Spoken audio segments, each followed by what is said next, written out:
Ini siapa namanya? Kamu mau majuan aja nggak? Biar ya, maaf ya. Oke. Terus ini udah. Ini apa udah semua kan?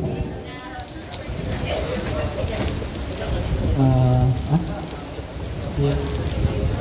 Oke teman-teman, sebelum dimulai materinya, sebelumnya dimohon untuk kumpulkan lagi ya ke ini.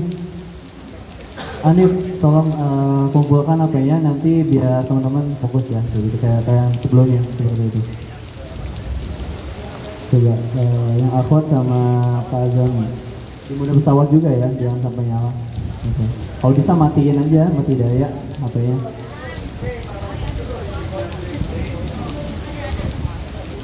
Ada nggak laptopnya? Nggak ada. Itu ada. Bagian operatornya apa?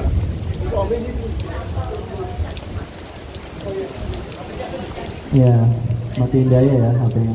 Itu kumpulin. Laptopnya materinya udah kita kirim ke gitu ya, kelas. Tanya ini lagi dicek dulu kan? Ada tuh di apa tadi, kita kirim aja lagi.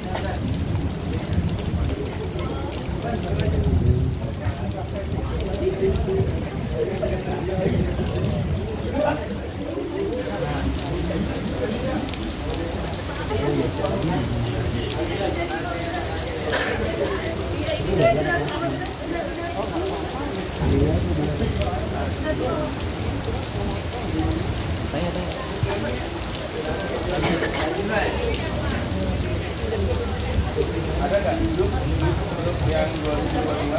Oh ya. Udah.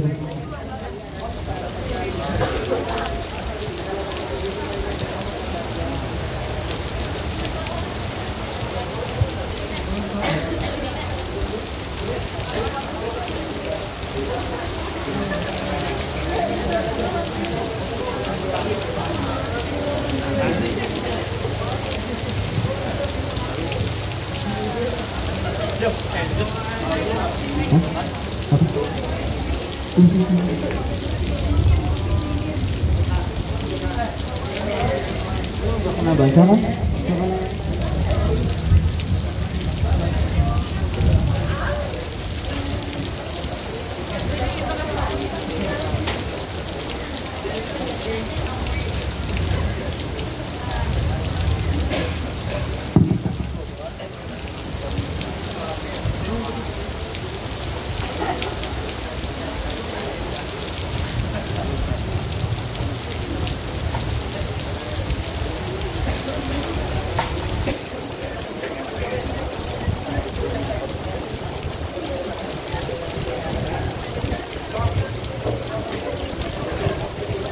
Ada.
Dua-dua lah ya.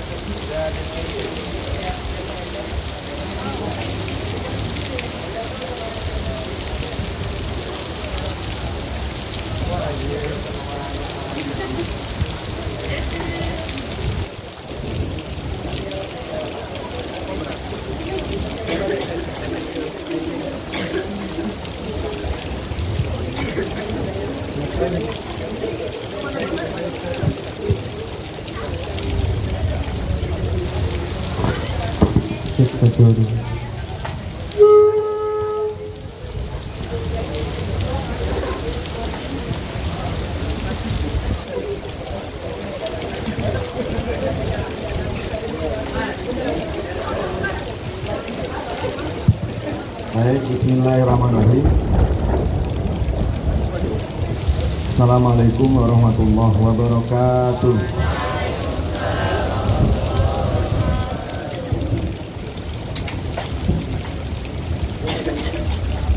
Alhamdulillah. Alhamdulillahi wa kafa wa salatu wa salamu ala nabiyina Muhammadin istafa wa ala alihi wa ashabihi ahli sidqi wal wafa wal aqibatu littaqwa, amma ba'd. Suaranya Ustaz jelas nggak? Jelas ya. Alhamdulillah, cuaca yang begitu indah, hujan yang begitu deras, berkah ya. Cuaca sejuk mengiringi kesejukan hati kita semua, insya Allah. Kalau seandainya keindahan cuaca ini dijual 1 miliar, itu banyak yang beli ya. Ustaz masih teringat ketika kedatangan ya teman-teman dari alumni daurah para dosen, alumni daurah bahasa Arab dosen yang dikirim ke Ummul Qura Mekah ya. Itu ada kedatangan Syekh ya, dan kebetulan Imam Masjidil Haram juga itu. Ketika sampai Bogor, Bogor, disambut dengan hujan. Beliau turun dari mobil, teman-teman sudah menyiapkan payung. Sudah disiapkan apa? Payung. Tapi kata Syekhnya, khalas. Payungnya singkirkan, saya mau hujan-hujanan di Bogor. Imam Masjidil Haram gitu. Jadi betapa mahalnya cuaca seperti ini ya. Jadi jangan dikira cuaca seperti ini ya cuaca yang biasa, ini cuaca yang sangat luar biasa. Kadang nikmat seperti ini kita tidak merasakannya karena tiap hari hujan di Bogor. Kalian akan merasakan kalau tinggal di Saudi atau tinggal di Mesir ya, atau tinggal di Afrika gitu. Hujan itu sangat jarang ya. Tahun sekali, tahun 2 kali, atau tahun 3 kali. Jadi terhitung jari gitu ya. Tapi kalau di Bogor ini Masya Allah ya, jadi cuaca yang indah tiap hari gitu ya. Cuaca yang begitu enak itu, sejuk ya. Sampai saya bilang bahwa hidup di dunia ini yang paling enak itu tinggal di Bogor saja gitu ya. Kalau kalian tinggal, kalau seandainya tidak ada Ka'bah di Mekah ya, tidak ada Masjid Nabawi di Madinah, nggak ada Haromen, itu Saudi nggak ada yang mengunjungi ke sana gitu sebenarnya. Karena itu ada tanah haram ya, punya keutamaan khusus, maka akan tetap dikunjungi. Kalau seandainya seluruh dunia mengetahui keindahan Bogor itu akan datang semua, berpindah ke Bogor itu. Makanya orang Arab itu yang dikenal adalah Bogor daripada daerah lain itu nggak kenal. Yang kenal adalah Bogor, puncak, itu yang dikenal orang Arab itu. Jadi memang indah itu ya di Bogor itu. Maka oleh karena itu berbahagialah ya. Jadi berbahagialah bisa kuliah di mana? Di Bogor. Bisa kuliah di UITA ya. Itu harus bahagia ya. Jadi semua enak ya. Kalian mau makan ketoprak depan kampus ada, makan sate Padang ada, warteg Mak Koyah ada ya. Jajanan lengkap semua ya. Ramah lingkungan ya. Semuanya dekat ya. Dan cuaca enak gitu. Nah itu sekedar pengantar ya sambil nunggu slide-nya tadi ya.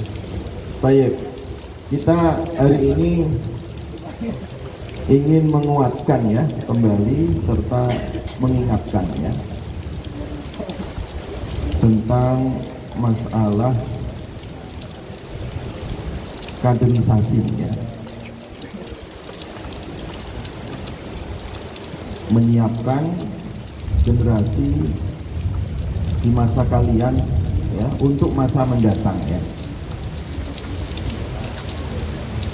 Nah zaman kita ini sekarang itu adalah zaman global ya, jadi keterbukaan era digital ya, era informasi yang begitu mudah diakses ya, pertukaran budaya ya, multi bangsa ya, multi madhab ya, multi bahasa. Dalam bingkai lintas bidang ilmu ya, dan juga lintas kepakaran yang sekarang itu saling berkompetensi ya, dan saling berkolaborasi ya. Di zaman era yang penuh daya saing ya. Oleh karena itu ya, kita sebagai generasi muda ke depan itulah yang akan melanjutkan ya estafet perjuangan ya, yang akan melanjutkan simbol-simbol peradaban ya di masa mendatang. Oleh karena itu yang perlu disiapkan itu adalah diri kalian sendiri ya, penyiapan individu SDM yang matang, yang punya mental global ya, dan juga memiliki mental spiritual ya. Karena menghadapi tantangan global itu tidak hanya sekedar dengan pendekatan skill ya, tapi juga pendekatan hati ya. Hari ini orang-orang barat ya, orang-orang Eropa yang mereka mengejar dunia global dengan kemajuan sains dan teknologi, bahkan mereka itu sudah menggagas bahwa pendidikan di masa depan itu tidak membutuhkan dosen, tidak membutuhkan guru ya, karena guru ataupun dosen sudah bisa digantikan dengan kecerdasan buatan ya. Jadi dengan kecerdasan buatan sekarang itu ya, di Barat dan di Eropa sudah tidak butuh guru ya. Tetapi apakah ini kemudian disebut simbol-simbol kemajuan? Tidak ya. Karena kemajuan itu tidak sekedar diwujudkan dalam bentuk teknologi, tidak ya. Tapi kemajuan itu ditentukan sekali lagi oleh kompetensi manusianya gitu. Kalau teknologi itu hanya sekedar alat, benda mati gitu ya, dan tidak punya roh. Makanya di Barat sendiri ketika mereka itu menyerahkan segala kehidupannya dengan kemajuan teknologi, dengan kecerdasan buatan, mereka mungkin kenikmatan materi mereka dapatkan ya, kemudahan itu apa yang tidak didapatkan zaman sekarang ya. Ya, dengan majunya dunia informasi teknologi sekarang yang begitu terbuka ya, semua bisa dilakukan oleh manusia. Tetapi ternyata Kebutuhan dasar manusia itu tidak sekedar kebutuhan kenikmatan materi fisik panca inderanya, tidak ya. Makanya ada seorang fisikawan ya, seorang saintis barat itu, bahkan dari kalangan Yahudi sendiri, seorang saintis yang bernama Danah Zohar ya, yang itu Ustaz sampaikan di mukadimah disertasi Ustaz ya, ketika nulis tentang bagaimana krisis makna di dunia barat itu ya. Danah Zohar itu kemudian meneliti ya perilaku manusia modern di barat. Ternyata problem utama di tengah majunya teknologi ya, justru terjadi kekeringan jiwa gitu ya, kekeringan spiritual, atau yang disebut dengan krisis makna ya, hilangnya makna dalam diri seseorang. Mungkin secara materi duniawi ya, orang-orang modern di barat, di Eropa atau zaman kita sekarang lah ya, itu secara materi duniawi mereka telah mendapatkan begitu mudah mengaksesnya ya. Tapi ternyata terjadi kekosongan jiwa gitu ya, terjadi kekosongan jiwa, kekosongan spiritual. Mereka tidak ada sandaran gitu, ketika mereka stres atau depresi, mereka langsung mengambil jalan pintas, yaitu bunuh diri ya. Makanya di Amerika itu ada satu jembatan terpanjang gitu ya, apa namanya ya, jembatan, kalian bisa lihat di YouTube itu ya, Golden Gate itu, jembatan terpanjang di Amerika itu kalian lihat ya, orang pada stres, pulang dari kerja stres karena menghadapi beratnya beban hidup sekarang, akhirnya apa? Mereka loncat dari jembatan itu. Dulu dilarang oleh polisi, karena polisi udah capek larang, akhirnya cuma dipasang CCTV aja. Jadi tontonan sekarang, kalian bisa lihat itu ya, di YouTube itu. Ketika ada Golden Gate itu ya, itu jembatan terpanjang di Amerika, tempat bunuh diri ya.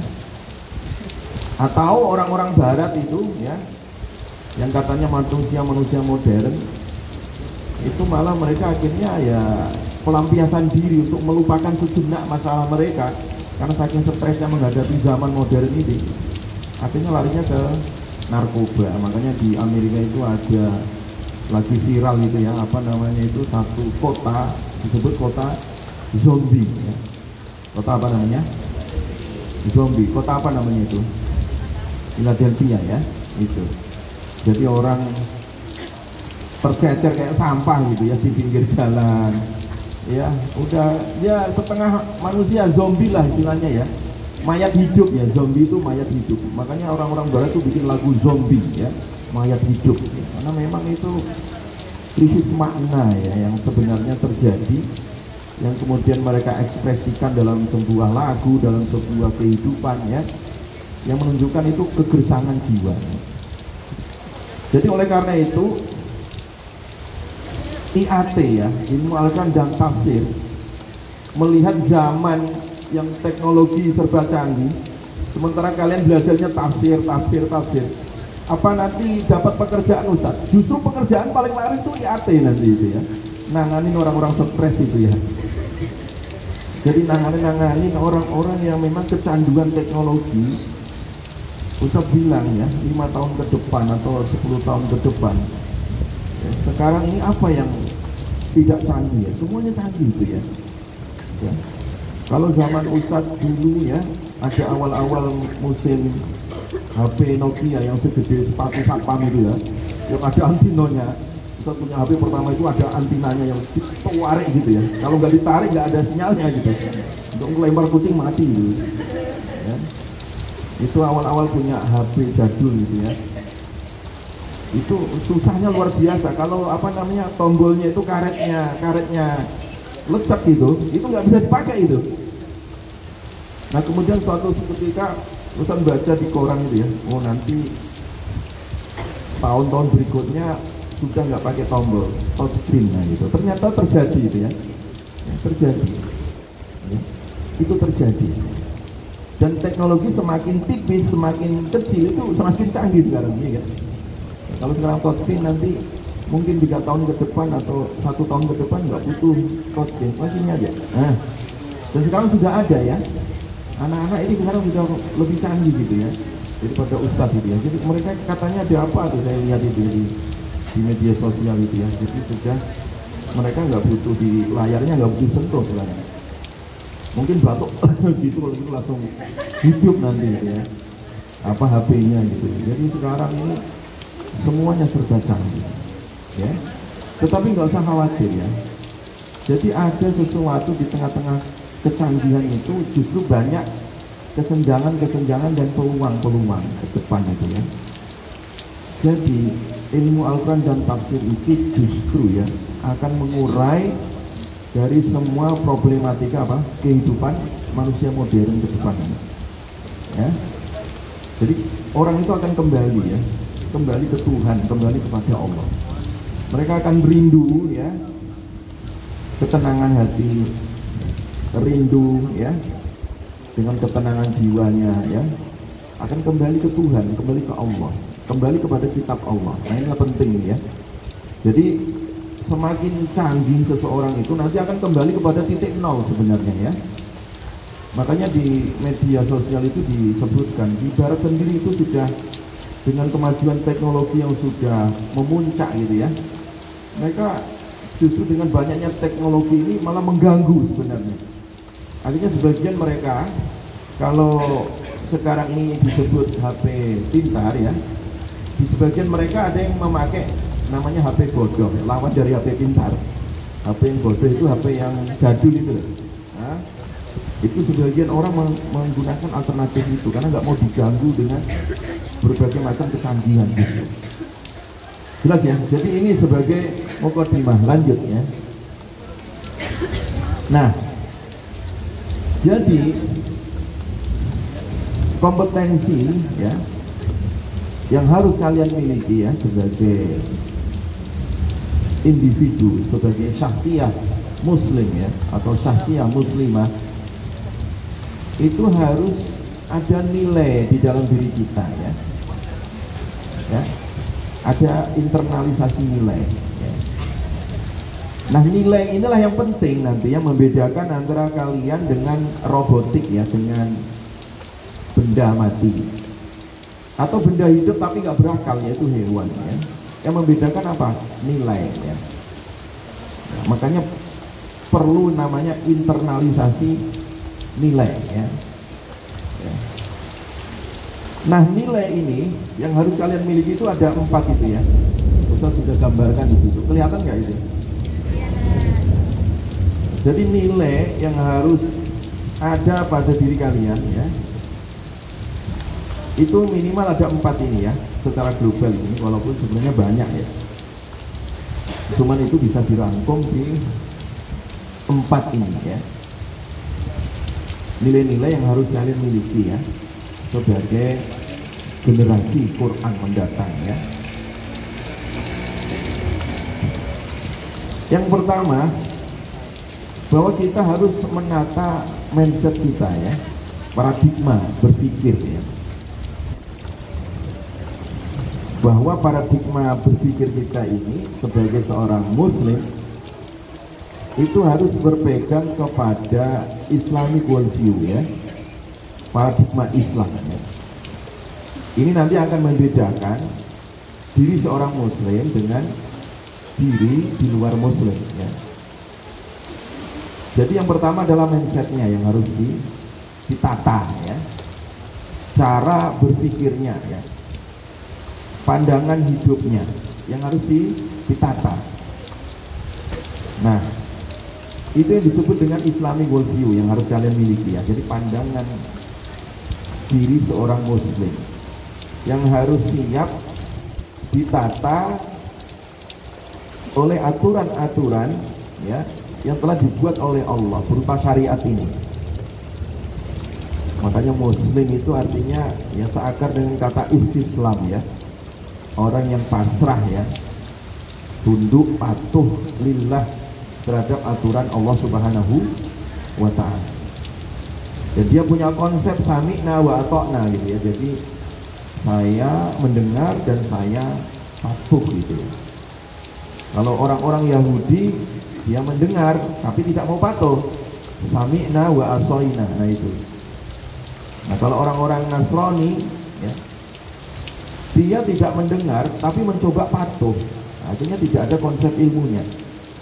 Nah itulah kita berada di jalur tengah ya, ihdinas siratal mustaqim ya, jalur tengah ya, siratal mustaqim, siratal ladzina an'amta alaihim ya, yaitu jalan orang-orang yang telah Engkau beri nikmat ya Allah ya atas mereka. Nah, siapa itu? Jalan tengah ini yaitu disebut dalam surat An-Nisa ayat 69 ya, disebutkan ya bahwa orang-orang yang taat ya kepada Allah dan kepada siapa? Rasulnya ya. Wa may yuti'illaha war rasul ya. Orang-orang yang taat kepada Allah dan taat kepada Rasulnya, itu jalan lurus namanya. Itu namanya manhaj ya, siratal mustaqim. Wa ulaika ma'al ladzina an'amta alaihim. Dari mana itu? Minan nabiyina wasiddiqina wasyuhada'i wassalihin ya.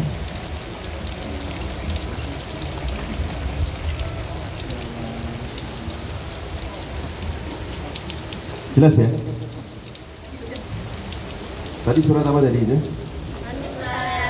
Surat An-Nisa ayat berapa? 69. Coba dibaca bareng-bareng ya.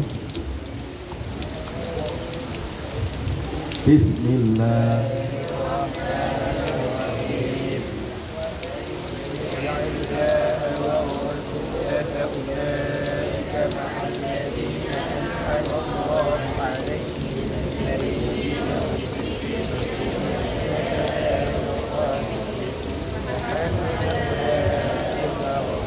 Ya, jadi setelah kita meminta ihdinas siratal mustaqim, siratal ladzina an'amta alaihim, ya.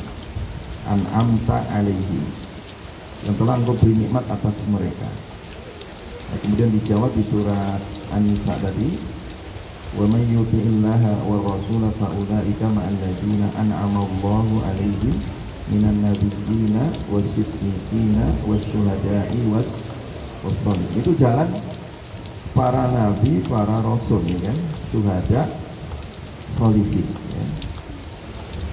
Siddiqin, syuhada dan sholihin. Itu jalan tengah ya. Bukan jalan kiri ya. Bukan jalan ekstrim ya. Seperti orang Yahudi ataupun orang Nasrani. Orang Yahudi dia berilmu tapi dia ingkar ya. Orang Nasrani tidak berilmu tapi beribadah, artinya sesat ya. Dua-duanya ekstrim itu. Nah, jalan tengah tadi itu menggabungkan antara iman ya, ilmu dan apa? Amal. Itulah yang kemudian jadi motonya UIK. UIK apa? Iman, ilmu dan amal. Jadi merumuskan 3 kata itu nggak mudah loh dulu ya, para pendiri UIK itu ya. Karena ini memang apa ya, simbol-simbol peradaban gitu ya. Simbol-simbol peradaban ya, yang memang beradab di situ ya. Jadi itu paradigma ya. Jadi paradigma pertama itu bagaimana cara pandang kita itu adalah menjadikan Islam sebagai kacamata. Sebagai apa? Kacamata. Jadi kacamata kita itu melihatnya dari kacamata Islam ya. Jangan melihat sesuatu itu dari kacamata syahwat ya, keinginan gitu. Sebagaimana dulu para pendeta, para rahib ya, dari ahlu kitab itu, mereka melihat, memandang dunia ini dengan kacamata syahwat ya, keinginan mereka ya, sehingga Taurat, Injil, Zabur itu diapakan? Direvisi gitu ya, dirubah-rubah sama kepentingan syahwat mereka. Kenapa? Mereka melihat sesuatu dengan kacamata syahwat pribadi ya, syahwat hawa nafsunya, bukan dengan kacamata syariat. Nah, oleh karena itu kita jangan mengikuti mereka ya. Ini yang pertama ya. Jadi bagaimana cara pandang kita itu melihat ya alam jagat raya ini dan segala isinya, fenomenanya itu dengan kacamata apa? Islam. Sehingga ana muslim itu, Jadi saya bangga sebagai seorang muslim ya. Sehingga ketika kami mengatakan saya muslim, berarti harus siap tata cara hidupnya diatur dengan apa? Islam, nah gitu ya. Ketika berkeluarga harus berkeluarga dengan tata cara Islam. Bermasyarakat Islam, berpolitik Islam, berpendidikan Islam, berekonomi Islam. Jadi gitu ya. Jangan kemudian menyingkirkan Islam ya, mengganti kacamata Islam, jadinya sekuler. Banyak sekarang ini ya tokoh-tokoh bangsa ya yang jadi pejabat-pejabat atau jadi pengusaha atau jadi manusia lah ya, yang sekarang menempati kursi-kursi strategis, menjadi tokoh publik, menjadi pengendali dari kehidupan bangsa ya. Tetapi pikirannya sekuler. Ketika mereka berpolitik nggak mau pakai agama, ketika mereka membuat kebijakan pendidikan nggak usah bawa agama, ketika mereka membuat kebijakan ekonomi nggak mau pakai agama. Ini namanya apa? Sekuler. Ini bahaya itu ya, karena memang sejak awal dia salah berguru atau salah kuliahnya gitu ya, salah paradigma pikirnya ya, sehingga terjadilah sekulerisasi pemikiran. Jadi politikus ya politikus sekuler, bahaya. Jadi pendidik, jadi dosen ya sekuler juga cara berpikirnya. Ini bahaya ini ya, memisahkan agama dari apa? Kehidupan. Maka oleh karena itu yang kalian miliki pertama itu adalah ya bagaimana menata mindset kita ya, worldview kita ya, cara pandang kita. Jangan sampai memisahkan Islam dari apa? Kehidupan.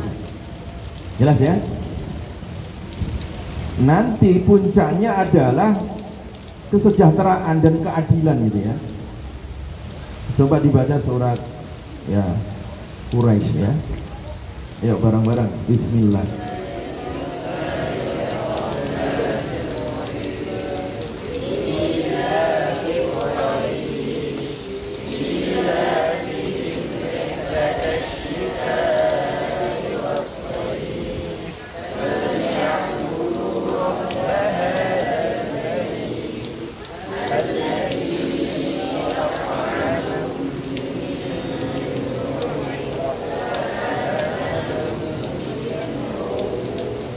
Jadi di surat itu disebutkan tentang bagaimana teori kesejahteraan suatu peradabannya. Faliya'budu rabba hadzal bait. Itu dimulai dari sembahlah ya. Sembahlah Tuhan Ka'bah ini, yaitu Allah Subhanahu wa taala. Jadi dimulai dari ibadah gitu ya. Ini yang disebut dengan kompetensi spiritual ya. Hubungan baik manusia dengan Robnya, hablum minallah. Nah kemudian di situ dijelaskan bahwa ketika orang itu sudah sejahtera spiritualnya ya, maka akan sejahtera kehidupan nyatanya ya. Allazi at'amahum min ju' ya. Allah yang telah memberikan makan kepada mereka dari kelaparan. Wa amanahum min khawf, dan memberikan rasa aman dari rasa takut. Jadi orang sejahtera itu perutnya kenyang, hatinya tenang gitu ya. Itu rumus sejahtera. Jelas ya? Nah, tapi rumus sejahtera itu perutnya kenyang dan hatinya tenang itu setelah tadi apa? Faliya'budu rabba hadzal bait. Gitu. Islam ya, kacamata Islam. Ya. Nggak bisa dipisahkan ya. Dan ternyata kesejahteraan dan kebahagiaan atau disebut al-falah ya, qad aflahal mu'minun, itu juga dimulai alladzina hum fi shalatihim khashi'un. Jadi dimulai dari hubungan vertikal dengan Allah Subhanahu wa taala. Jadi ke depan itu dengan melimpahnya ya sumber daya alam yang terbuka ya, dengan teknologi informasi yang begitu meluas ya, itu tidak menjamin ya ketenangan hati, tidak. Hanya menjamin kebutuhan fisik manusia saja, ya. Kebutuhan fisik manusia saja. Maka yang menjamin kebutuhan hakiki manusia itu tadi, ya, bagaimana kebutuhan seseorang terhadap Tuhannya, ya,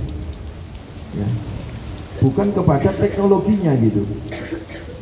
Kalau seandainya tidak ada teknologi di muka bumi pun, manusia masih bisa hidup nggak? Masih bisa hidup. Tapi kalau orang di dunia ini dengan berbagai macam gemerlapnya teknologi, tapi dia nggak punya Tuhan, akhirnya teknologi jadi sarana bunuh diri gitu. Makanya di Jepang itu angka bunuh diri paling tinggi. Korea Selatan itu tertinggi di dunia, ya. Negara-negara yang ateis, ya, anti Tuhan, ya. Saya pernah ikut pertemuan itu, ya, kampus-kampus, ya, se-Indonesia, namanya AMKI, ya, Asosiasi Masjid Kampus Indonesia, ya. Kebetulan waktu itu Ustaz masuk di Dewan Pembina, ya, mewakili Ibnu Khaldun. Nah, kemudian waktu itu pertemuan di Yarsi, ya, Universitas Yarsi Jakarta ini, ya, mendatangkan dirjen, ya, kalau sekarang Menristek, ya, dari Kementerian Tinggi dan Teknologi. Nah, beliau melakukan studi di 3 negara, ya, yang dianggap maju secara teknologi, di Korea Selatan, ya, kemudian di Australia dan di Jerman, ya. Ternyata, ya, mereka itu sudah mendesain kehidupan untuk tahun 2050. Mereka sudah desain dari sekarang, ya. Tetapi jadi mereka itu semua berkesimpulan bahwa tahun 2050-an itu orang nggak butuh Tuhan katanya, ya. Kenapa? Karena semua sudah diganti dengan apa tadi? Teknologi. Hampir semua, kata dirjen ini, ketika dia wawancara di kampus-kampus itu, mereka mengatakan kami tidak butuh Tuhan katanya. Bahaya ini. Itu yang disebut dengan apa? Ateisme. Disebut apa? Ateis, ya. Orang ateis itu adalah orang hidup, dia nggak butuh Tuhan, ya. Nggak melibatkan Tuhan dalam kehidupan. Ini bahaya, ini hampir di negara-negara yang teknologinya dianggap maju gitu. Karena mereka punya pikiran, punya worldview-nya itu adalah bahwa manusia itu bisa menyelesaikan seluruh masalahnya dengan apa? Teknologi. Sehingga nggak butuh apa? Tuhan. Itu yang disebut dengan worldview apa? Ateis. Mindsetnya itu ateis, bahaya. Ya. Yang terjadi apa? Nah, ketika beliau survei juga, ternyata negara-negara yang seperti itu justru angka bunuh dirinya lebih tinggi, ya. Angka bunuh dirinya lebih apa? Lebih tinggi daripada negara-negara yang berpegang teguh dengan agamanya. Lihat, ya. Jadi ini penting. Jadi Islamic worldview, ya, mindset itu yang harus kalian tanamkan di dalam diri kita sebagai seorang Muslim, harus siap diatur dengan apa? Keislaman. Nah, yang kedua, ya, nilai yang harus ditanamkan di dalam diri kalian itu adalah karakter, ya, karakter, ya. Jadi harus dibentuk karakternya, ya. Tadi pertama dibentuk apa tadi? Alam mindset pikirannya, ya, pikirannya diluruskan, paradigmanya jangan ateis, jangan komunis, ya, jangan liberalis, ya, tapi jadilah Islamis gitu, ya, berparadigma Islam gitu. Nah, yang kedua sekarang diwujudkan dalam bentuk karakter, ya. Jadi karakter yang membumi dalam diri kalian. Nah, karakter itu rumusnya yang pertama kalian catat, ya. Karakter itu rumus yang pertama adalah dengan cara pembiasaan, ya. Dibiasakan. Jadi nilai-nilai baik itu dibiasakan. Disiplin itu dibiasakan. Biasakan bangun jam 2 atau jam 3. Hari ini berhasil, besok gagal. Besok berhasil lagi, besok gagal lagi. Nah, dihitung 1 pekan 7 hari ini, oh ternyata gagalnya 4 kali, berhasilnya 3 kali. dilatih lagi pekan depan. Oh ternyata 5 kali bangun, 2 kali gagal. Latih lagi terus. Pekan ketiga 6 kali bangun, 1 kali gagal. Pekan keempat 7 hari penuh bangun gitu. Jadi membentuk karakter apa tadi? Disiplin. Dengan cara apa? Dibiasakan. Ya, itu akan menjadi habit. Ya. Menjadi apa? Habit. Makanya ada istilah the habit is power. Ya, kebiasaan itu adalah power, kekuatan. Ya. Dulu Habibie ya, ketika Pak B.J. Habibie itu ketika kuliah di Jerman, itu beliau nggak pernah bisa mendapati ranking 1 gitu ya. Ternyata yang ranking 1 itu ya si Yahudi itu. Yahudi. Nah kemudian beliau ingin tahu rahasianya Yahudi ini kenapa kok bisa juara terus ranking 1 gitu. Saya tidak. Ternyata si Yahudi itu dia bangun. Jadi setiap tengah malam itu dia bangun belajar gitu ya. Jadi setiap tengah malam lewat atau sepertiga malam itu dia bangun. Bangunnya itu hanya belajar saja gitu. Yahudi kan nggak kenal tahajud ya. Jadi dia belajar saja gitu. Ya. Gigih ya, rajin, disiplin gitu. Nah akhirnya Pak B.J. itu baru tahu rahasianya, ternyata dia waktu belajarnya lebih panjang daripada saya gitu. Karena dengan apa tadi? Bangunnya lebih apa? Awal gitu. Makanya beliau bangun lebih awal ya. Jadi sebelum sepertiga malam tuh beliau udah bangun, udah sholat, plus dia belajar. Semenjak itu Yahudinya dibalap ya. Akhirnya Pak Habibie itulah yang menang. Makanya Pak Habibie ini di dunia penerbangan hari ini dia punya hak paten yang nggak punya dimiliki oleh orang Jerman atau orang Yahudi. Makanya beliau dikenal dengan Mr. Crack ya. Mr. apa? Mr. Crack. Mr. Crack itu teori keretakan pesawat jadi kalau kalian tahu kan pesawat tahu kan pesawat ya. Pesawat itu kalau dia terbang semakin tinggi ya, itu dulu sebelum ditemukan teorinya Pak Habibie itu setiap terbang itu terjadi keretakan. Nanti kalau terjadi keretakan ada udara masuk, oleng itu pesawat itu jatuh. Nah setelah Pak Habibie menemukan tentang bagaimana teori crack tadi supaya pesawat itu tidak retak, itu pakai teorinya Pak Habibie. Makanya hari ini ya teori tentang keretakan pesawat itu semua di seluruh dunia ini, termasuk orang-orang Yahudi itu pakai teorinya siapa? Pak B.J. Habibie gitu. Jelas ya? Nah ini karakter. Makanya kalian lihat itu di YouTube ya. Kata Pak Habibie itu kalau nggak ada manfaatnya kecerdasan itu kalau males gitu. Iya kan? Pernah lihat nggak kalian di YouTube itu? Nggak ada manfaatnya. EQ kalian tinggi, kecerdasan tinggi tapi males. Jadi males itu memang nggak ada manfaatnya. Harus ditaruh di tong sampah itu males itu ya. Makanya harus rajin gitu ya. Lah kenapa kita ini kok di dalam taklim muta'alim ya, dalam kitab-kitab literatur kita ini tidak boleh tidur ba'da subuh, itu bikin orang males, molor, lelet ya.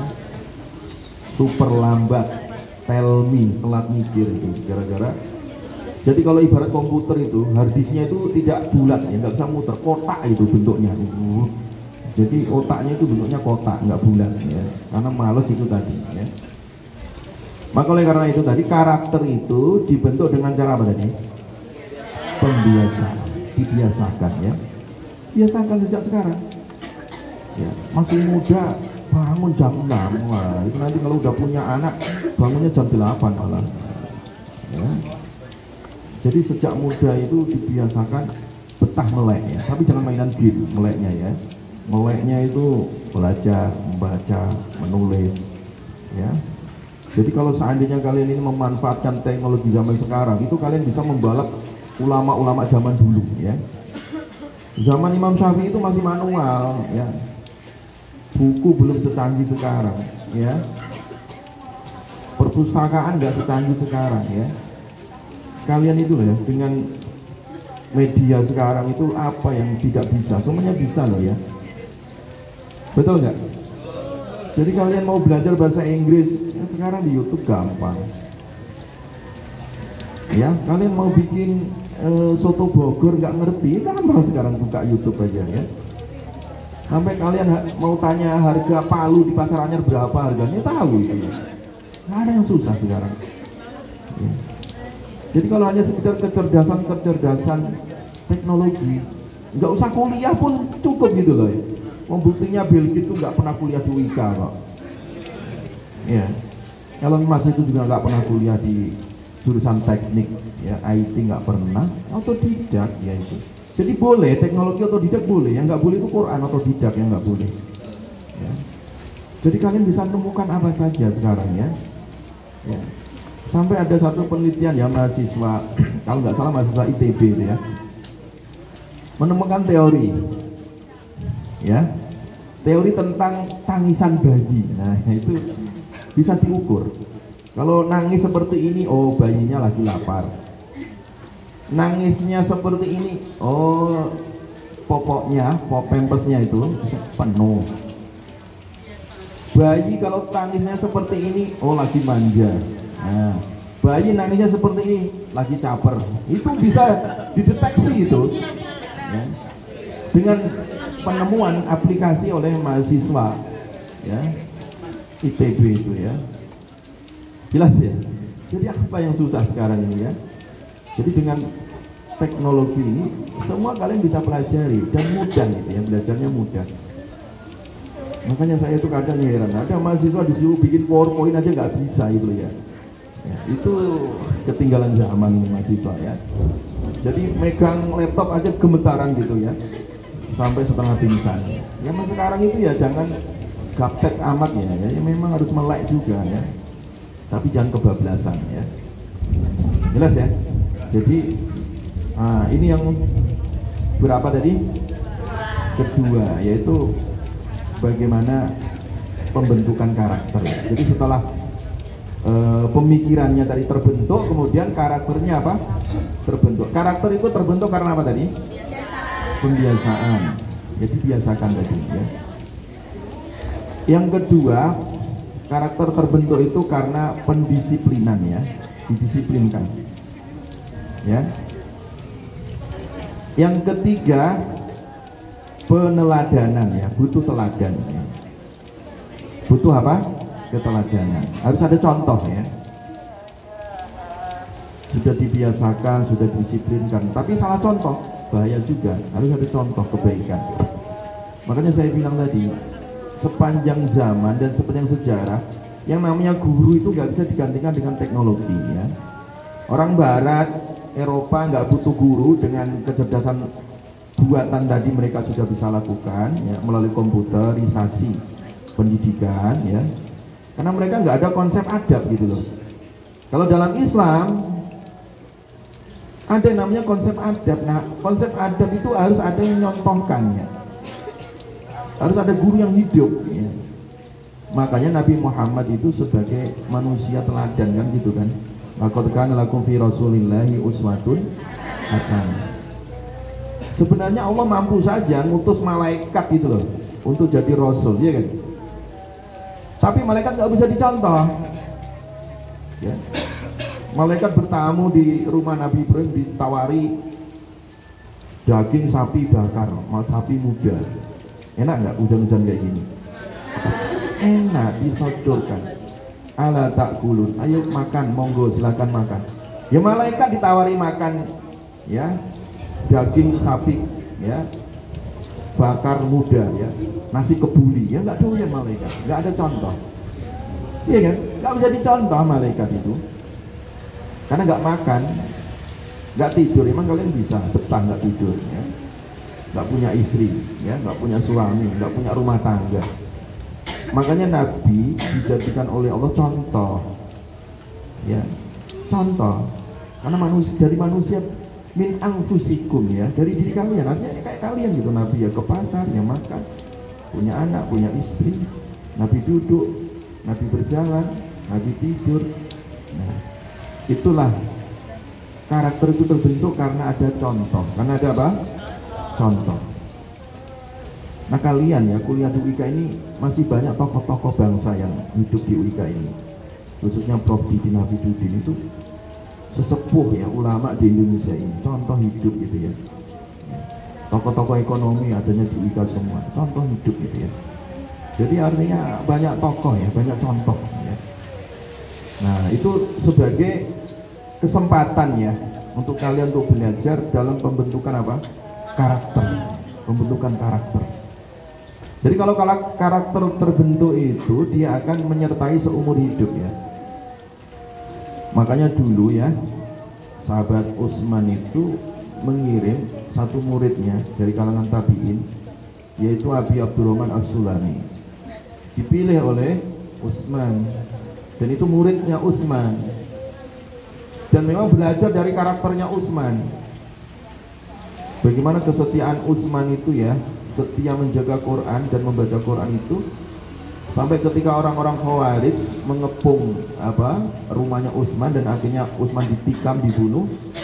Itu di tangan Utsman itu masih ada Quran, mushaf yang Utsman buat untuk diri sendiri itu satu ya. Yang lainnya kan dikirim-kirim itu. Itu sampai darah ngucur dan nempel di salah satu ayat ya, pertengahan dari Quran itu ya. Itu sampai sekarang ada itu mushafnya ya, kesetiaan Utsman ya. Dan itu disaksikan oleh murid-muridnya. Makanya ketika Abi Abdurrahman As-Sulami dikirim ke Kufah untuk membawa mushaf untuk penduduk Kufah dan diajarkan, maka sudah terbentuk karakternya, kesetiaan terhadap Quran itu, menjadi guru Quran. Dan beliau duduk selama 40 tahun ya, di Masjid Kufah sampai meninggal. Utsman sudah nggak ada, diganti oleh sahabat Ali. Sahabat Ali nggak diganti sahabat Hasan, diganti Muawiyah sampai zamannya Hajjaj bin Yusuf As-Saqafi ya. Itu Imam Abi Abdurrahman As-Sulami, muridnya Utsman itu masih duduk di situ dia, ya, setia di situ. Nah murid-muridnya kemudian ya bertanya, wahai Tuan Guru, kok Anda betah duduk di sini? Apa motivasi Anda? Ternyata sudah terbentuk. Motivasi saya itu dari kaladi akadani fi maq'adi hadza ya. Hadis ini yang memotivasi aku duduk di sini, yaitu hadis apa? Khairukum man ta'allamal Qur'an wa 'allama. Aku itu ingin menjadi sosok terbaik yang diakui oleh umat Nabi Muhammad, yaitu sebaik-baiknya kalian yang belajar dan mengajar apa? Al-Qur'an. Terbentuk itu karakternya itu. Jelas ya, karena apa? Ada contoh. Ada apa? Contoh. Makanya kalian itu hadirkan dalam hidup kalian itu figur ya, contoh itu. Contoh yang baik, orang tua kalian kebaikannya dicontoh, ya.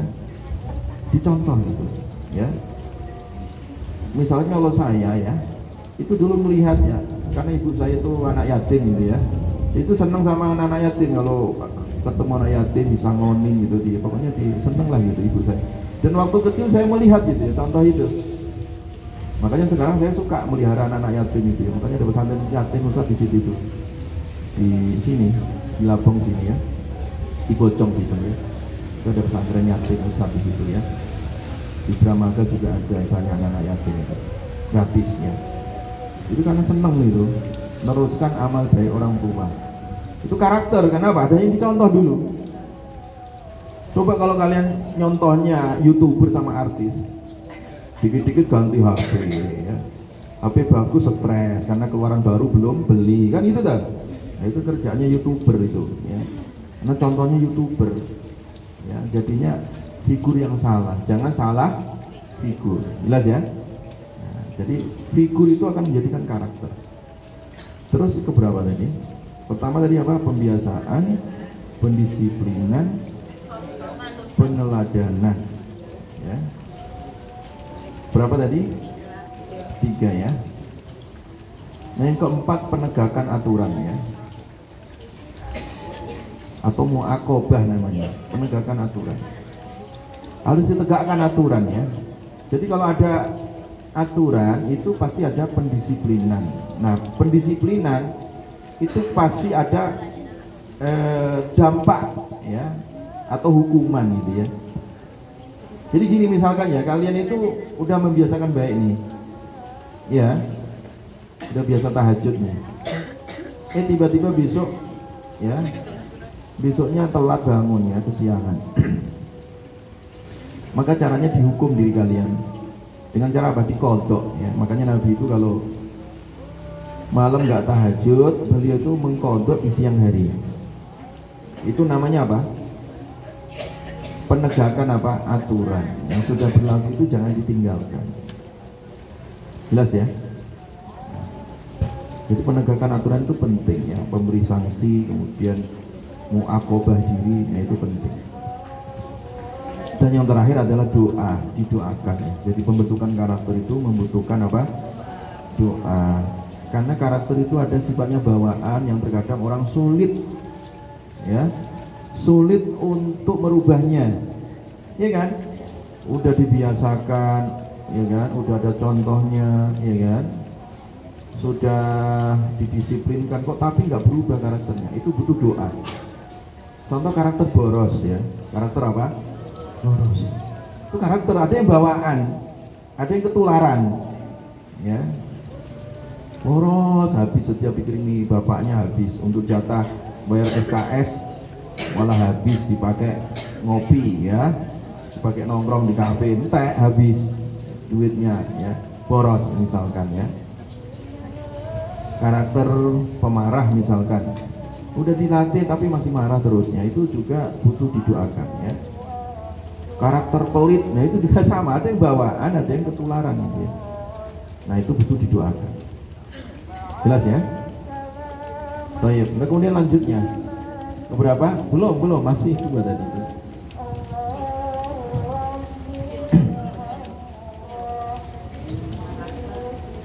Yang berikutnya apa? Yang berikutnya attitude dulu ya. Sikap, namanya apa? Sikap. Jadi setelah apa tadi? Paradigmanya apa? Paradigmanya bentuk, kemudian apa? Karakter, kemudian apa? Attitude. Ini ada coblosannya nggak? Sedotannya ya.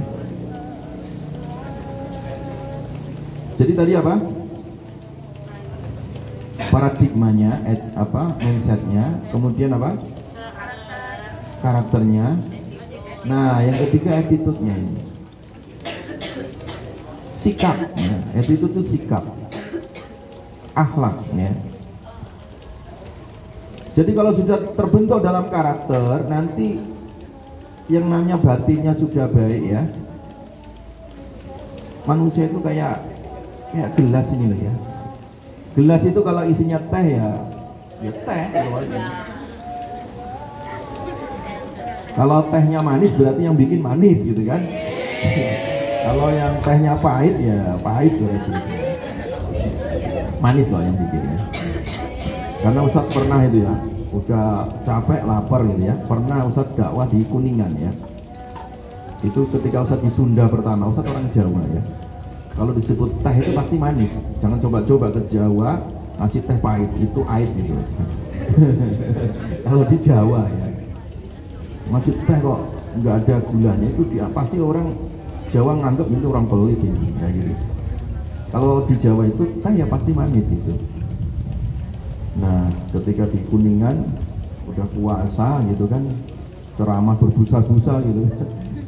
Ketika buka puasa pertama kaget dikasih minum teh, wah itu kali, wah ini jangan-jangan lupa gulanya. Ternyata kebiasaan orang Sunda itu ya memang kalau teh itu nggak pakai gula. Oh baru tahu saya itu ya, baru tahu. Tapi nggak apa-apa, itu adat aja ya. Sampai mana kok sampai teh tadi? Sampai mana tadi? Attitude ya. Jadi bentuk sikap ya. Jadi setelah tadi paradigmanya bagus ya, kemudian karakternya sudah terbentuk, nah sekarang attitude-nya gitu ya. Attitude-nya dibiasakan kalian itu ya, sikapnya, akhlaknya ini nomor satu ya. Nah itu nanti dibuktikan dengan apa cara kalian bermuamalah itu ya. Sopan, santun, ya, responsif, pemaaf, tanggung jawab. Nah, ini akhlak ini semua ini. Ya. Jadi kenapa harus didahulukan daripada skill? Karena kalian kalau punya skill ya, misalkan sekarang ini lagi viral itu orang di kementerian ya informatika sama teknologi digital itu ditangkap 16 orang yang terlibat jadi bandar judi online ya.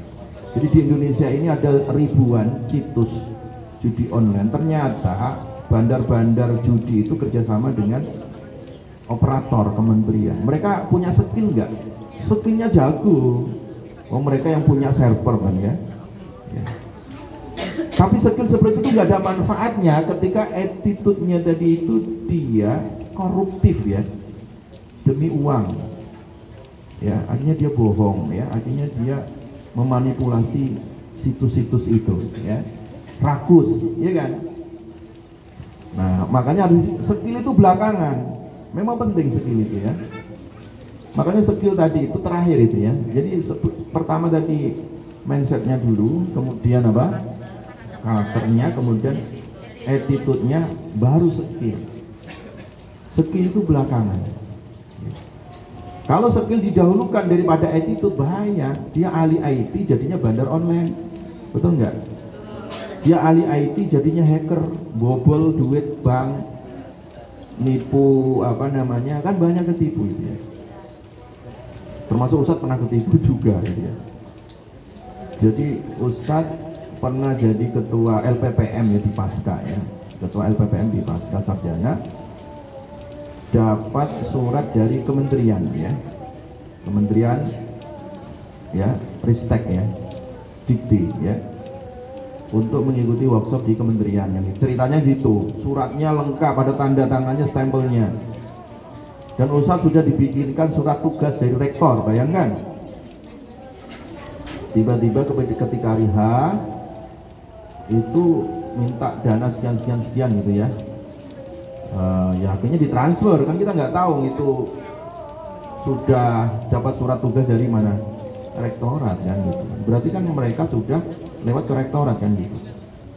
Ternyata apa coba? Itu tipuan itu. Suratnya palsu. Saya konfirmasi ke kementerian itu palsu, itu penipuan. Ternyata yang ketipu tidak hanya di saya sebagai LPPM waktu itu. Ketika saya ke Aceh, ini pada teman-teman juga dapat gelombang sekian, sudah pada beli tiket dari Aceh, yang dari Medan. Saya bilang ini tipuan, saya bilang ini. Ternyata mereka sudah punya jaringan kampus-kampus di seluruh apa? Indonesia masuk ke LPPN-nya. Canggih nggak itu? Canggih, tapi nggak punya attitude. Jadinya apa? Penipu.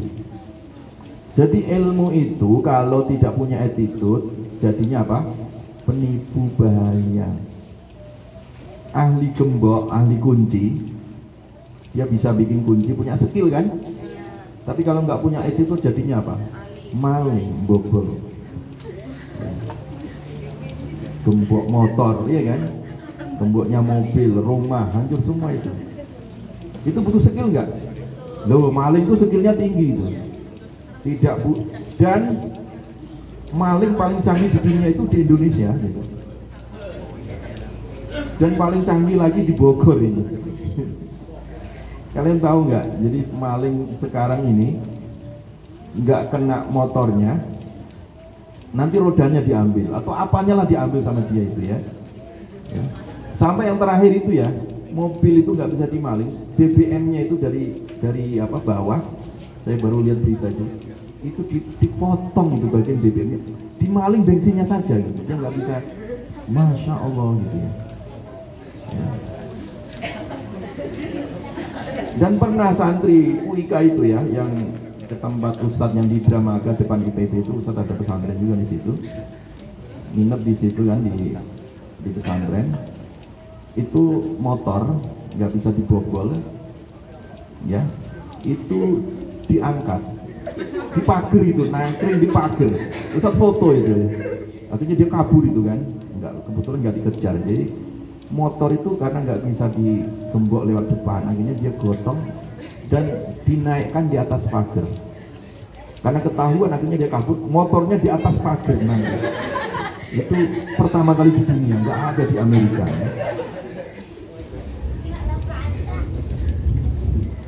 Nah ketika Ustadz ngajar di Singapura itu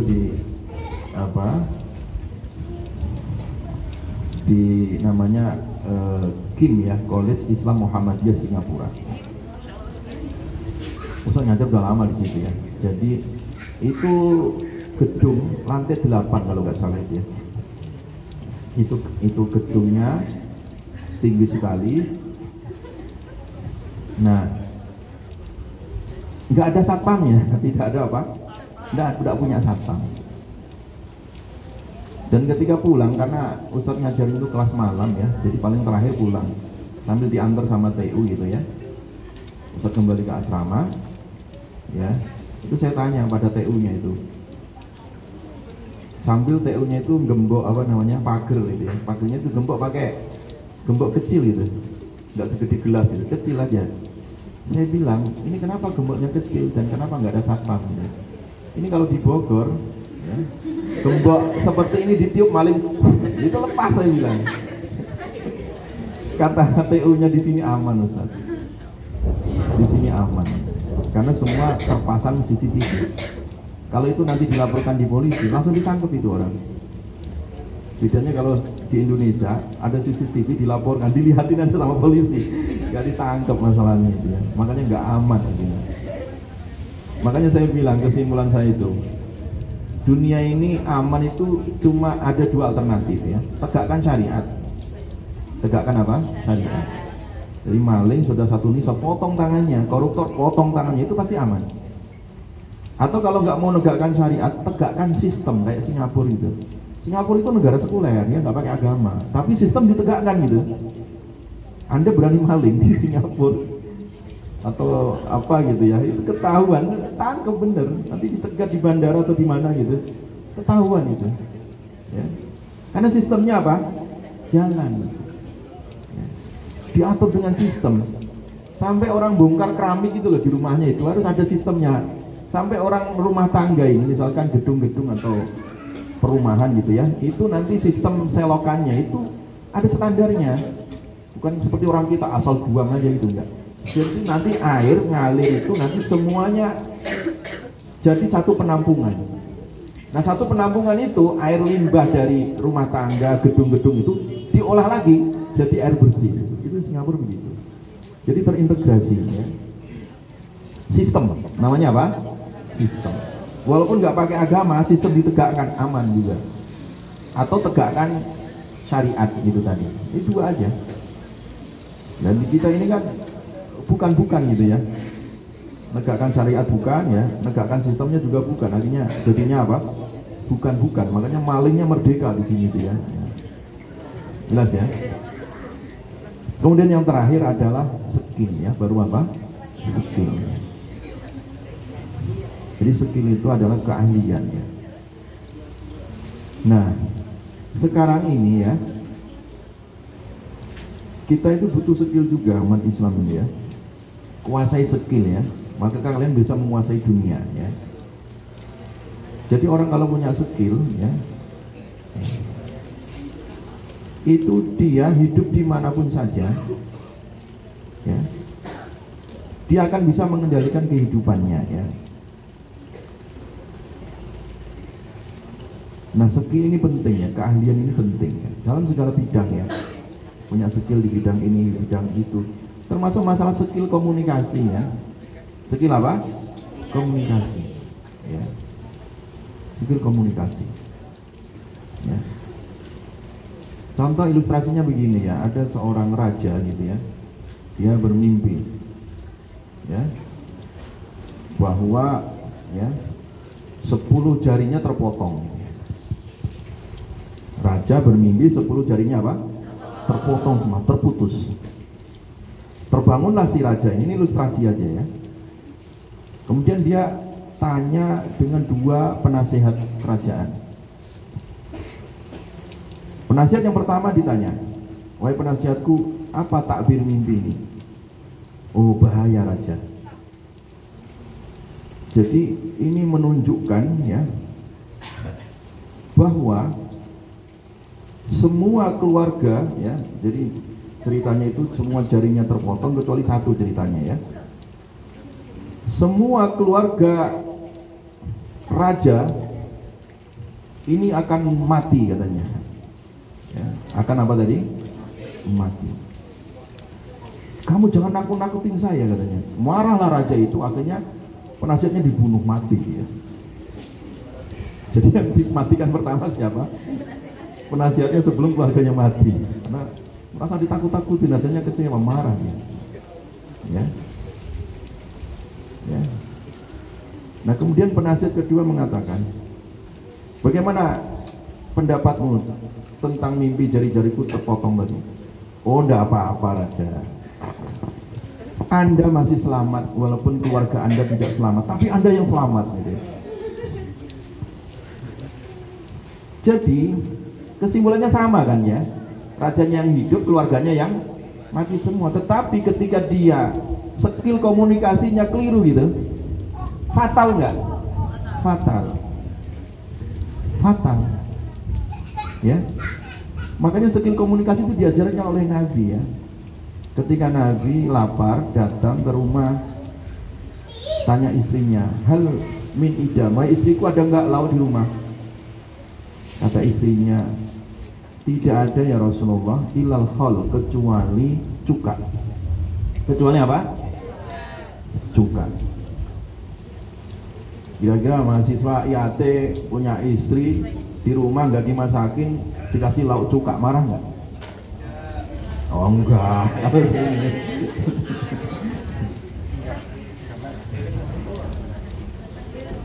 Nah ini Nabi orangnya punya karakter sabar itu tadi, attitude-nya juga sabar, makanya terbentuk tadi.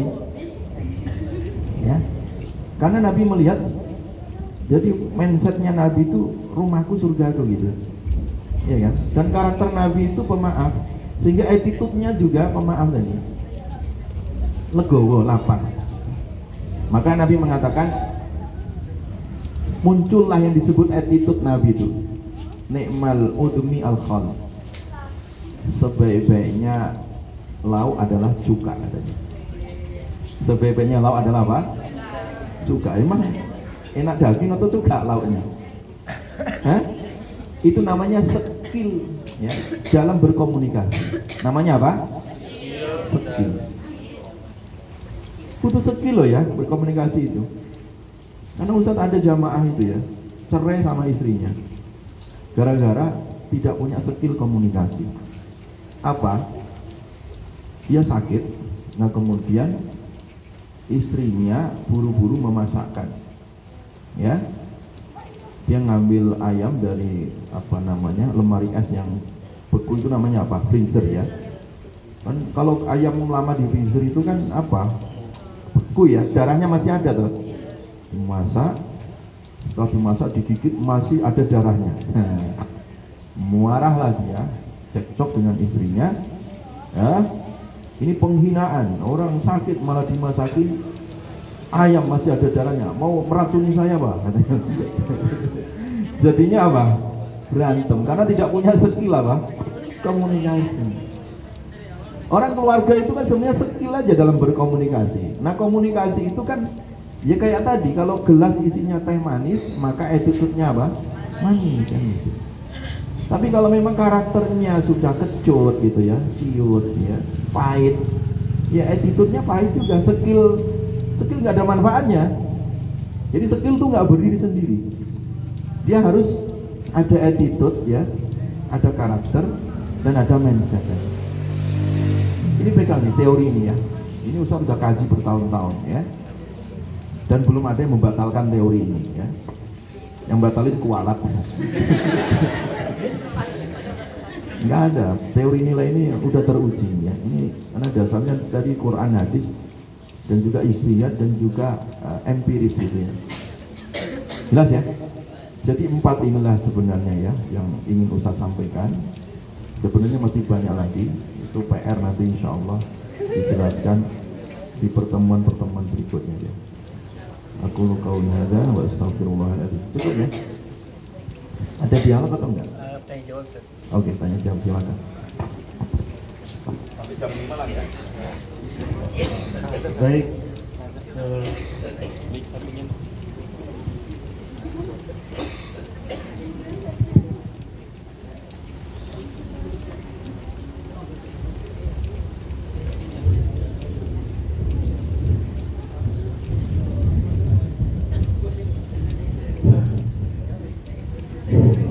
Baik, gimana teman-teman dengan materi yang telah disampaikan oleh Pak Prodi kita dan tadi dari tepuk tangan terdahulu. Baik, mungkin saya akan sedikit mengisi ulang ya mengenai materi yang telah disampaikan. Kali itu ada harus memiliki mental global ya, mental global, mental seiring dengan perkembangan zaman yang modern ya, yang krisis terjadi, krisis makna, mental yang dirasi atau dipengaruhi oleh orang-orang modern gitu ya. Kita harus melihat dunia ini dengan kacamata syariat dan kemudian dengan nilai-nilai yang tadi telah disampaikan gitu ya, seperti mindset, karakter, attitude dan nah mungkin sebelum acara selanjutnya ya, mungkin dari teman-teman ada yang ingin bertanya, mungkin kita kepada materi kita, mungkin ada, boleh silakan ingin bertanya. Sebutnya ada banyak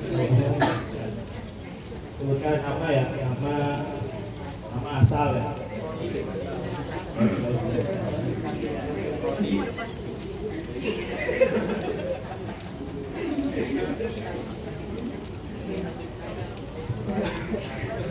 Bismillahirrahmanirrahim. Dan pasangan tadi kan ada penjelasan tentang ateis, yang mana ateis itu tidak mempercayai Tuhan. Nah, pertanyaan ada di sini Ustaz, apakah orang ateis itu memang dari lahir udah nggak kenal Tuhan, udah nggak mau gitu?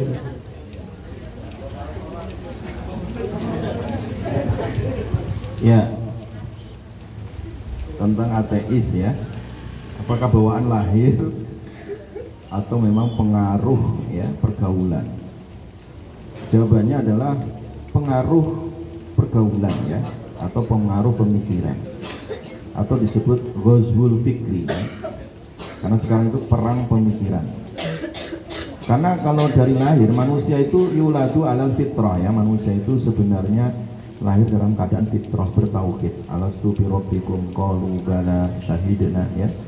Manusia itu bertauhid lahirnya, kemudian bapaknya, ibunya atau alam lingkungannya itu yang mempengaruhi. Ya, fa abawahu hawidani aw majisani aw nasirani, itu adalah pengaruh alam ya, pengaruh pemikiran. Makanya ateisme itu murni ideologi, pemikiran ya. Dan jangan coba-coba mendekati ya. Dan kita berdoa loh ya, jangan juga sombong kita ini. Terbebas, jangan.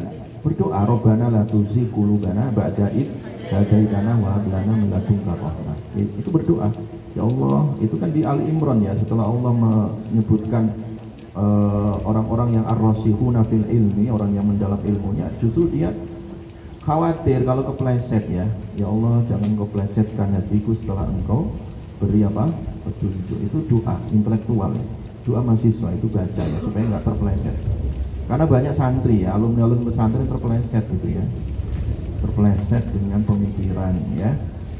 Apalagi sekarang itu mereka punya komunitas. Ada itu yang sering muncul di podcast namanya Coki Pardede gitu ya. Itu anak muda tersesat yang ateis itu. Pengikutnya itu jutaan gitu ya. Jadi harus kalian lawan gitu. Kalau dia dakwah ateisme ya kalian dakwah Islamisme gitu loh. Makanya gunakan media itu. Media-media kalian punya TikTok, punya Instagram, punya YouTube, punya apa Facebook itu untuk dakwah gitu. Dakwah kan banyak orang yang mendapat hidayah hanya dengan satu pesan. Makanya Ustaz setiap hari nulis pesan itu Karena itu sebagai motivasi, barangkali dia mendapat apa? Hidayah. Dan terus berdoa tadi ya, karena namanya intelektual itu tidak luput dari kepleset ya. Di Saudi dulu ada seorang syekh ya. Ada seorang apa? Syekh ya. Namanya Syekh Abdullah Al-Qasimi ya. Ulama besar Saudi ya. Dia nulis buku tauhid itu hampir 1500 halaman ya. Itu ada di Google, bukunya sampai sekarang. Nah, sampai dianggap ini mahar masuk surga katanya ya. Tetapi Abdullah Al-Qasimi ini ketika dia pindah ke Libanon ya, itu nggak tahu ya, dia kemudian kawin dengan perempuan Libanon itu, kemudian terpengaruh ya, jadinya murtad ya. Nah, di akhir hayatnya itu malah justru dia membantah bukunya sendiri. Makanya kalau kalian nanti studi di pemikiran ateisme, itu akan muncul nama Abdullah Al-Qasimi ya, seorang tokoh ateis Timur Tengah ya. Jadi dari Saudi itu ya. Ya, dulu ulama besar, tapi akhirnya murtad ya, waliyadzubillah. Jadi oleh karena itu ya, makanya tadi banyak apa? Berdoa. Karena orang berilmu itu belum tentu dapat hidayah, paham ya?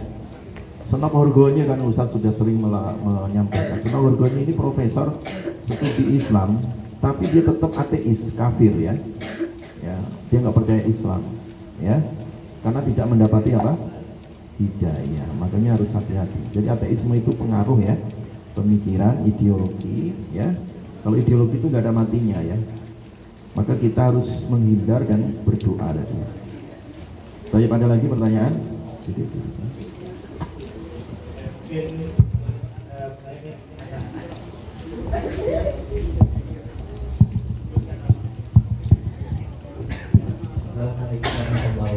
Waalaikumsalam warahmatullahi wabarakatuh.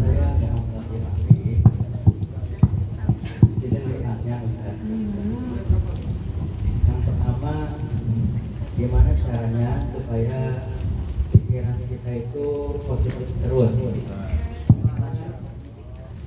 di lingkungan yang saya rasakan. Ya, positive thinking ya. Terus Ada teman yang sifatnya negative thinking ya. Nah, apakah kita ini meninggalkan teman tersebut secara mendadak? Ya. Yang kedua, di luar tema Ustaz. Oh ya, silakan. Maaf ini mah. Kalau teman-teman saya, Dimaafkan. Terus apakah boleh kita mundur?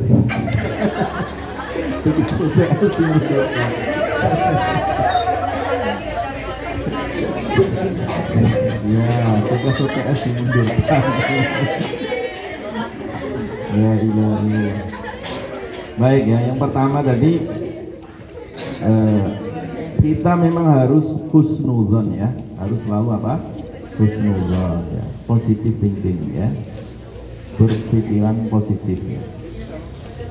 Dalam segala hal ya, bahwa seorang mukmin itu inna amrohu kullahu khair ya. Orang mukmin itu yang kuat itu segala urusannya itu harus berpikiran baik ya, berhusnudzon apa? Baik gitu ya. Jelas ya?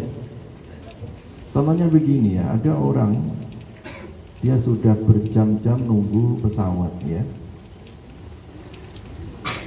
Kemudian udah ditunggu berjam-jam dia berangkat ya kan. Kemudian ketiduran di bandara. Kemudian apa? Ketiduran. Pesawatnya sudah terbang ke luar negeri, jutaan tiket hilang kan. Harganya jutaan. Nyesel nggak? Nyesel ya. Tapi seorang mukmin itu harus terus senantiasa husnudzon. Ya, berpikiran baik. Barangkali ada hikmahnya. Selalu begitu ya. Barangkali ada apa? Hikmah. Ternyata benar pesawatnya kecelakaan, nah, gitu kan. Dan dia termasuk yang selamat, tidak jadi apa?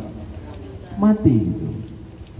Nah, itu namanya apa? Senantiasa positif dalam semua apa? Keadaannya. Karena Allah itu tidak pernah mencelakakan hambanya gitu, paham ya? Ini namanya disebut husnudzon billah ya, senantiasa berprasangka baik kepada siapa? Allah. Makanya jangan berprasangka buruk ya, ditinggalkan itu. Itu akan mengikis kalian nanti kurus kering sendiri itu ya. Jadi pikirannya itu stres sendiri kalau senantiasa suudzon ya.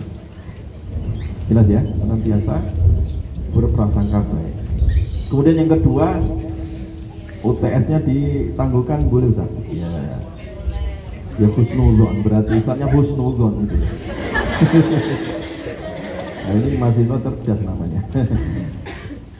Ya silahkan ya.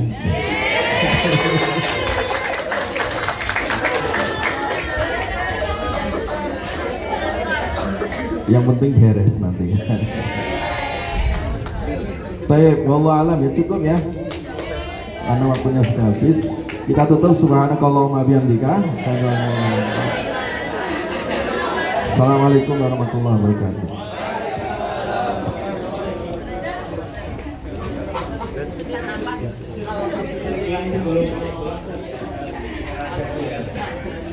Dan foto bersama yang panitia boleh bantu foto bersama dan kita kepada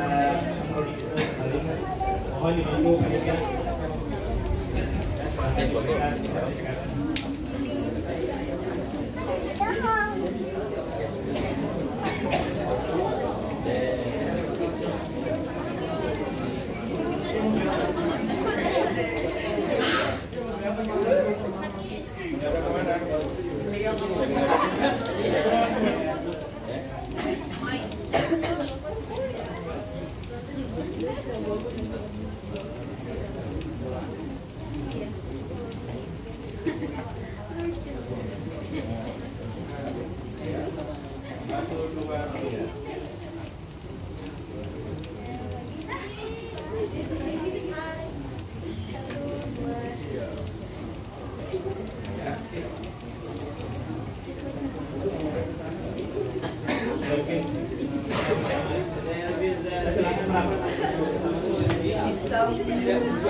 Awal juga boleh merapat.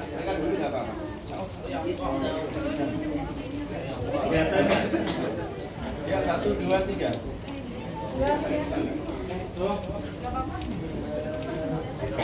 Enggak apa-apa.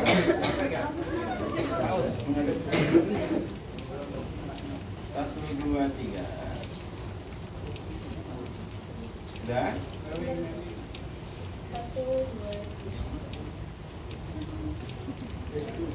Oke.